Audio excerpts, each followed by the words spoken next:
राजेश कुमार जी को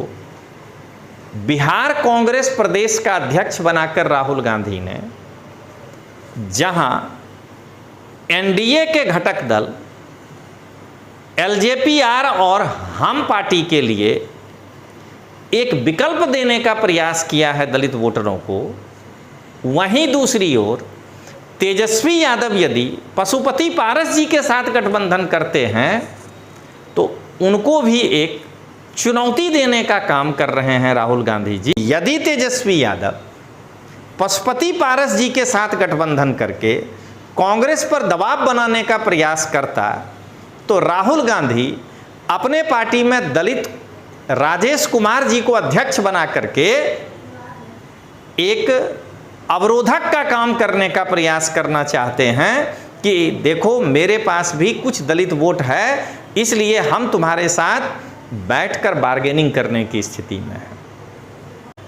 कि राहुल गांधी राजेश कुमार जी को बिहार प्रदेश कांग्रेस का इसलिए अध्यक्ष बनाए कि एलजेपीआर और हम के माध्यम से भारतीय जनता पार्टी गठबंधन द्वारा जो दलितों का वोट अपने पक्ष में करना चाह रही है, तो वहां राजेश कुमार जी एक अवरोध का काम करेंगे। नमस्कार दोस्तों, लोकतांत्रिक आवाज़ में आपका स्वागत है। मैं रजनीश सिंह तोमर, राष्ट्रीय संयोजक लोकतांत्रिक आवाज़ में भारत की जनता को हाथ जोड़कर नमस्कार करता हूँ। दोस्तों, कल बिहार कांग्रेस में एक यूँ कहिए कि गेम चेंजर मान करके राहुल गांधी एक निर्णय लिए हैं।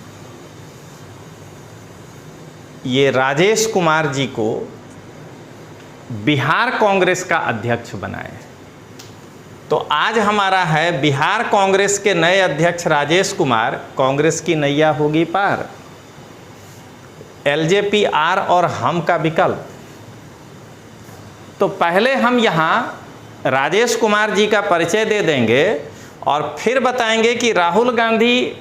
एनडीए के कांट के रूप में कहाँ से ये लाए और तेजस्वी पर भी दबाव बनाने के लिए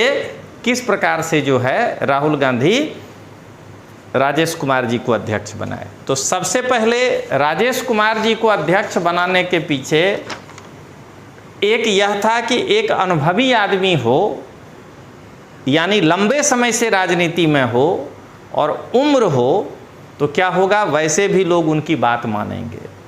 तो राजेश कुमार जी 69 ईयर्स ओल्ड हैं, यानी 70 साल के हैं लगभग। दूसरा, आजकल राजनीति में हर जगह ये खोजा जा रहा है कि कितना पढ़ा लिखा। तो राजीव कुमार जी भी एक पढ़े लिखे हैं, सेंट कोलंबस हजारीबाग से ग्रेजुएट हैं।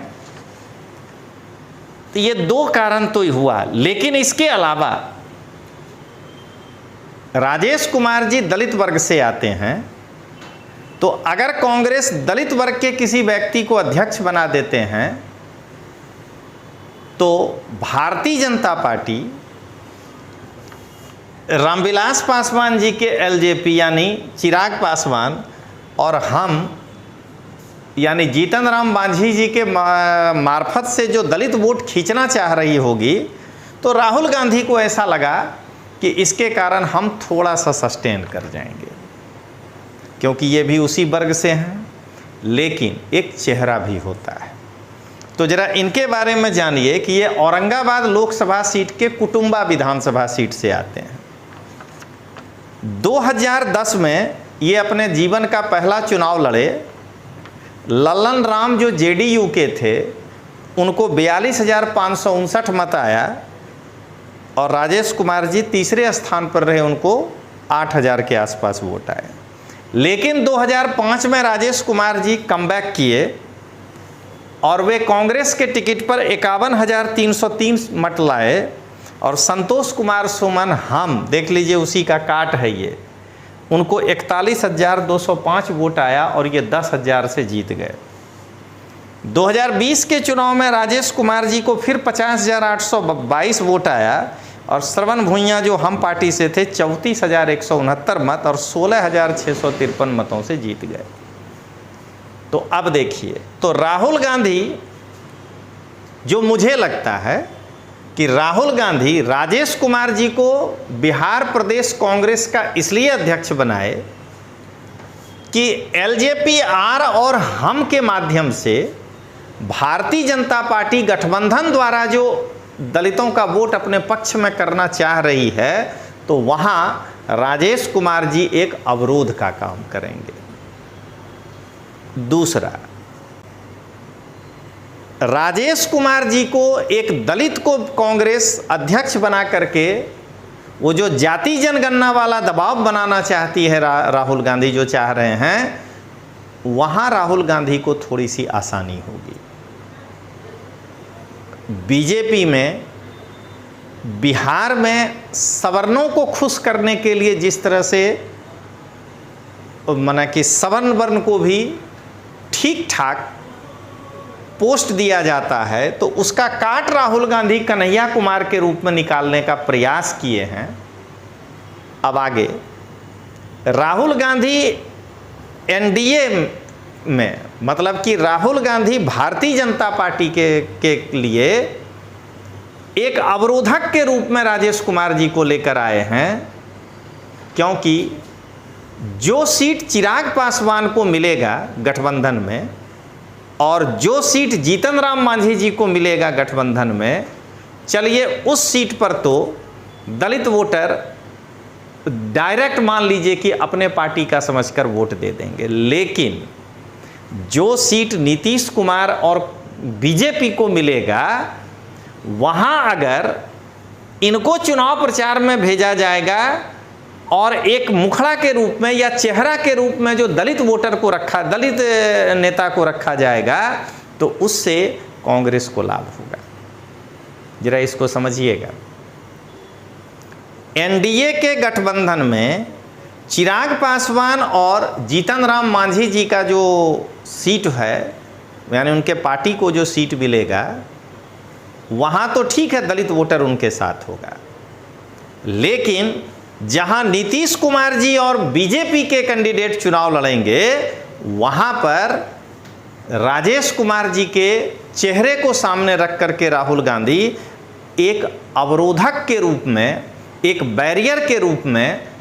जो है अपनी राजनीति को आगे ले जाना चाहते हैं। अब आइए राहुल गांधी तेजस्वी यादव पर क्या दबाव बनाएंगे। तो आप जानते हैं कि पिछले कुछ दिन पहले पशुपति पारस जी तेजस्वी यादव से मिले थे, तो हो सकता है कि जिस प्रकार से भारतीय जनता पार्टी चिराग पासवान और जीतन राम मांझी जी के माध्यम से दलित वोट को अपनी तरफ करना चाह रहे हैं, उसी प्रकार से तेजस्वी यादव भी पशुपति पारस जी के साथ गठबंधन करके हो सकता है कि दलित वोट का कुछ प्रतिशत अपने साथ करना चाहते होंगे। यहां राहुल गांधी राजेश कुमार के रूप में एक दलित चेहरा ला करके तेजस्वी यादव को भी बैकफुट पर खड़ा कर दिया कि देखिए आप किसी के साथ गठबंधन कर रहे हैं और मैं तो अपनी पार्टी में दलित को प्रदेश अध्यक्ष ही बना दिया। तो मुझे ऐसा लगता है कि यदि तेजस्वी यादव पशुपति पारस जी के साथ गठबंधन करके कांग्रेस पर दबाव बनाने का प्रयास करता, तो राहुल गांधी अपने पार्टी में दलित राजेश कुमार जी को अध्यक्ष बना करके एक अवरोधक का काम करने का प्रयास करना चाहते हैं कि देखो मेरे पास भी कुछ दलित वोट है, इसलिए हम तुम्हारे साथ बैठकर बार्गेनिंग करने की स्थिति में है। तो अंत में दोस्तों मैं यही कहना चाहूँगा कि राजेश कुमार जी को बिहार कांग्रेस प्रदेश का अध्यक्ष बनाकर राहुल गांधी ने, जहां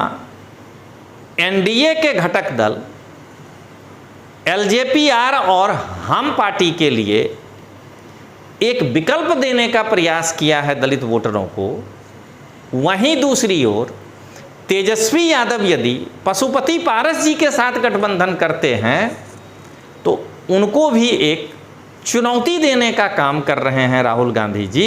यही इस पूरे वीडियो का एक अंतिम निष्कर्ष है। तो चलिए दोस्तों, मिलते हैं फिर, तब तक के लिए जय हिंद, जय बिहार।